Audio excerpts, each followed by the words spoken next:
You ever watch a new slasher movie, not expecting too much from it, and then it quickly becomes one of your favorite slasher movies? Let's review Pieces.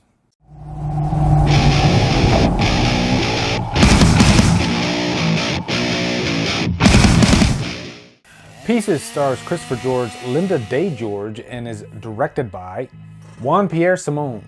What's up, guys? Welcome to a brand new slasher review. We're going to talk about this movie right here, Pieces. I got this movie in the, it was in one of the horror packs a couple months ago, September or October, something like that. This was a horror pack limited edition exclusive.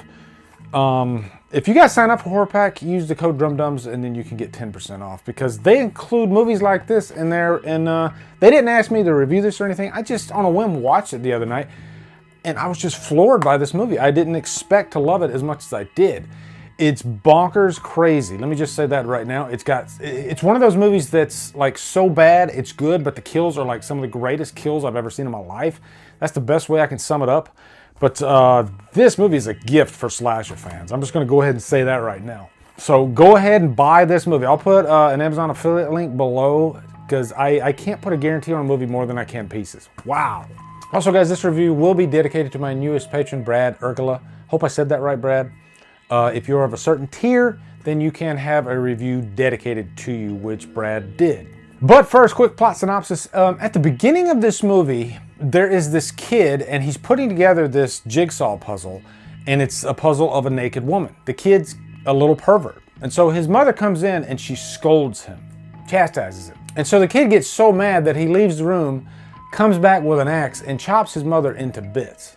And then he hides in the closet, so when the cops arrive, you know, he gets away with it. They think another person came in and killed his mother. So this kid goes on for the next 40 years, you know, getting away with it.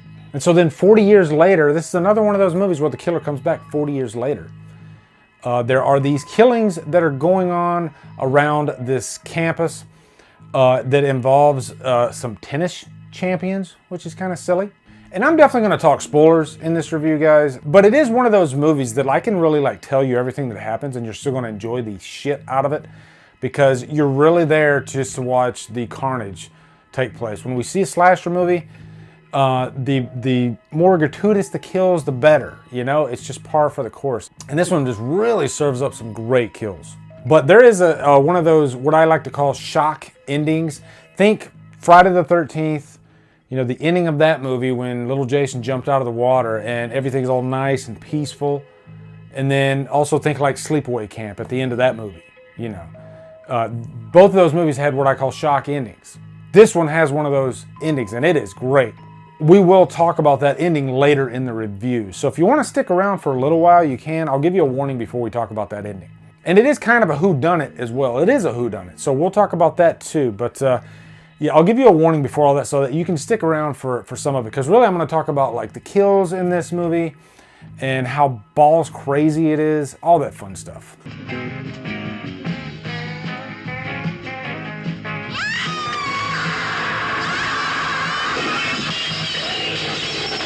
Now the backstory on Pieces is interesting because this was a movie made in Spain, but the movie is actually set in Boston. One of the producers was Dick Randall, who is an American, I believe. And then he worked alongside, I guess, a Spaniard. And so it's funny, like on the Blu-ray, there's like a Spanish version and an American version, but the actors are talking in American. Have you ever been laid on a waterbed?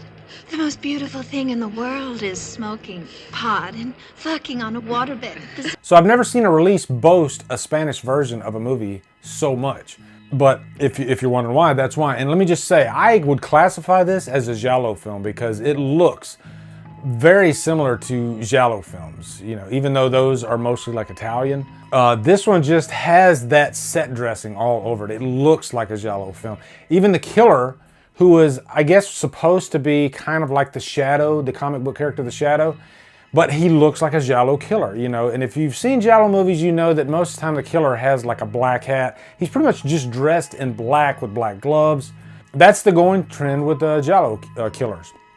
But just aesthetically too, this movie looks like a giallo movie. It looks like it takes place in like the 60s, late 60s, early 70s, even though the movie came out in '82. which is an interesting choice. But I will say, if you're a giallo fan, then this will be right up your alley. And if you're a slasher fan, this will be right up your alley, because giallo films are a little bit more stylistic with their kills than, say, like regular American slashers. But this one has a good mix of both. But anyway, I digress. Back to the plot. The killer, he kills his mother, right? So what he's doing along the way, you know, in the present day, is he's trying to rebuild a corpse in the likeness of his mother. Crazy, huh? So every victim he kills, this kind of reminded me of Seven a little bit. Like that killer, every kill had a purpose. You know, it wasn't just a random group of people that he was killing. No, every kill had a purpose, and that's the way this one is. Every kill, he either takes, you know, an arm, the next kill he'll take a leg. The first kill, he actually takes a head. And then once he puts it all together, you know, we're all waiting for what the end result is going to be. I mean, you can guess what the end result's going to be. So it's not really that big of a spoiler, but we'll get to that.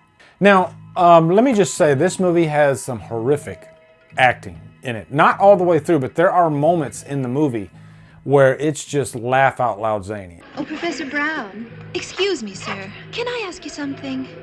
What are the pectorals? My friends all laugh at me. They say mine are funny. I assure you, you have nothing to worry about. And I think that's because you have a Spanish director trying to direct a script of like American lingo. The one scene that everybody loves to talk about in this movie is the bastard scene. And I'm just gonna play it for you because I can't sum up how awesome this scene is. How awesomely bad, but how awesomely awesome it is. Yes! While we were out here fumbling with that music, the lousy bastard was in there killing her! Bastard! Bastard! Bastard!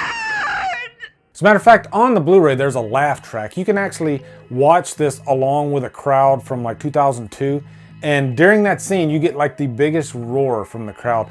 I would love to see a movie like this in the theater just to experience the reaction of the crowd during a signature scene like that. It's one of those scenes in a horror movie that stands out above the pack. But then also you got this character Willard, who is like a gardener. This guy is a horrible actor, but he's so bad that it's so entertaining. Willard, when do you expect your work will be finished here with us on the campus? I don't know. Maybe in a week or two, maybe more. You don't have to worry. It won't cost you any more. That's the deal I made with your secretary. And he has this like smirk on his face for every exchange that he has with another character. It's like the director didn't give two shits what this guy did. Maybe the guy was just intimidating to him because he's a big guy. Or maybe the director was just in a hurry and trying to get through the lines, so you know he was just doing one take and then moving on. But thank God he did, because Willard is a laugh riot. Now we're going to talk about the kills in this movie. And this is really what puts this movie at the top of the heap among slashers for me. I mean, wow. Most of the time when you watch a slasher movie, there's one, maybe two kills that really just stand out high above the pack, and you know they're known for that kill. This one has like, I want to say like 4 signature kills in it that are just amazing. And if you are like a fan of nudity in your horror movies, look no further than this movie, because I think every kill involves a naked lady. But what's interesting about the kills too is that they all serve a purpose. You know, you're wondering, is this person gonna, you know, lose their head? Are they gonna lose their leg? What's gonna happen with this particular victim? But the first kill is in the pool. This girl, she wants to have sex with this kid named Kendall. By the way, this kid Kendall is a freaking hoe dog throughout the whole movie. All these chicks are just wanting to have sex with Kendall. Are you crazy? Oh, Kendall. But Kendall is diverted so the killer can show up, and you know, she gets naked, she jumps in the pool. But if you look behind the scenes on that scene too, this girl almost died in that scene because they were shooting like in the dead of winter, and I guess the water was like freezing cold in the pool, and she almost died of hypothermia. But the killer leaves her completely mangled. Her body is just dissected limb from limb. Then you got this elevator kill where this dancer, you know, she's going in the elevator, and then the killer comes in and he just chops her arm off. Which is one of my problems, is the weapon of this killer. He's using a chainsaw. It's not the most practical weapon for a slasher movie because it's really loud. It's hard to carry around.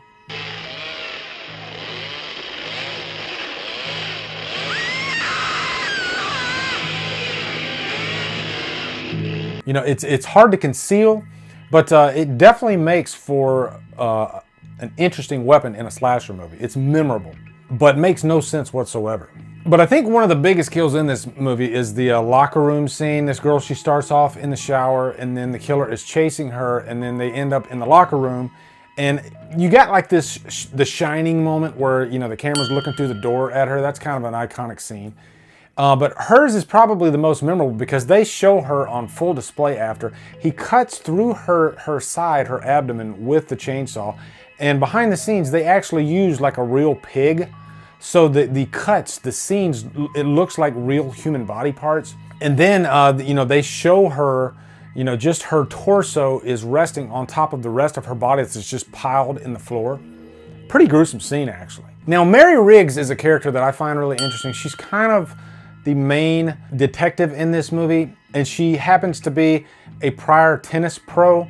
And the funny thing is, the actress had no experience with tennis whatsoever, and those tennis scenes are hilarious because you can tell every time she hits the ball, if they showed where that ball went, it'd probably go over like a tree or a fence or something because she's lobbing the ball like straight up in the air. Her form is just way... I've played a little tennis in the past myself, definitely not a pro, but her form is just completely off. But you know, the director didn't give two shits. But this is the character that has the famous line, "Bastard." Bastard! And she's also the character at the end of the movie. And this is where we're going to start moving into spoiler territory, people, so beware. But she ends up in the end of the movie. The dean comes in and he paralyzes her. And so quickly we find out that the dean is actually the killer 40 years later. And so the dean, he's wanting to cut off her, I believe her feet. But then in the nick of time, the detective comes in and then he kills the dean. And we think, oh, it's hunky-dory and the movie's going to be over, right? But then you got this poor guy, Kendall, comes in. I guess luckily, though, he's the one that got laid throughout the whole movie, so good for him. But in the end of the movie, everything's hunky-dory, and then all of a sudden, this is where that completely shocking moment... Actually, it's two shocking moments. The first is when the corpse that the dean has been storing comes out and falls on top of him. And it's directed beautifully. Freak. Join the force, kid. We're finding out little secrets like that all the time. Really?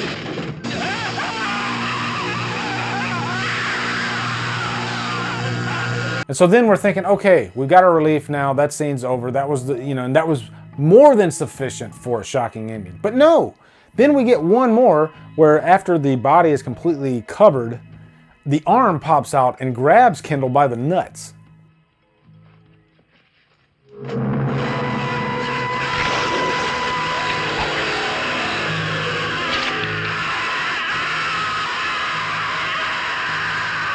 And keep in mind, Kendall, he just had a traumatic experience with a dead body falling on top of him that was made up of different parts from different victims. But then he's got this freaking hand that pops out, which makes no sense. Like, why would this body come alive, by the way? But it comes out and grabs him by the nuts, and he lets out the funniest scream I've ever heard in my life.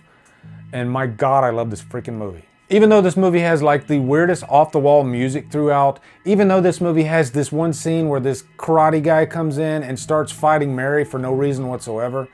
And the reason being is because the director actually was directing a kung fu movie with a Bruce Lee type character. And so he just plugged him in there. So the scene just like comes out of nowhere and it's hilarious. All these little, I guess, weird incidents or accidents or whatever in this movie make it so memorable, so fun, and it's the type of slasher movie that you definitely would love to watch with like a group of people, and it makes it even better if you're drinking.